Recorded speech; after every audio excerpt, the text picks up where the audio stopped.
ペッピーです。In this lesson, we are gonna learn Japanese grammar つもりだ。Here we go! 僕はこれから本屋に行くつもりだけど、みんなは何するの？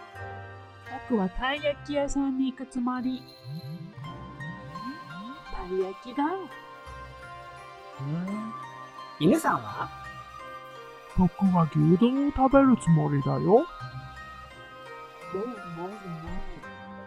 みんな、そんなにお腹が空いてるの？うん。むんちゃんは運動するつもりじゃなかった？忘れてた。Then let's learn the grammar. Okay. つもりだ。Intend to do something. An example sentence. 私は本屋に行くつもりです。It is used to indicate an intention to do something in the future. 今日はカレーを食べるつもり。つもり indicates a predetermined intention, so don't use it for what you decide to do at that moment. And to indicate an intention not to do something, you can use ないつもりだ。歯医者へ行かないつもりです。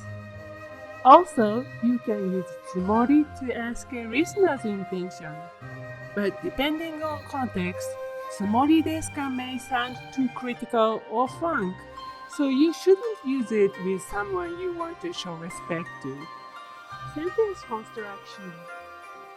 To make a sentence, you need to place plain form of a verb before つもり. If the verb is 行く, place 行く in the blue box. 行くつもりだ. In case with ないつもり, place ない form of verb before つもり. 行かないつもりだ. Then here are some example sentences. 今日は早く家に帰るつもりです。今日は出かけないつもり？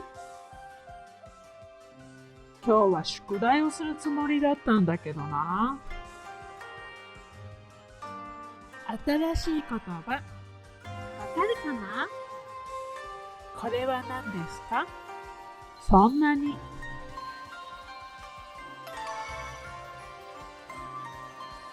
運動する。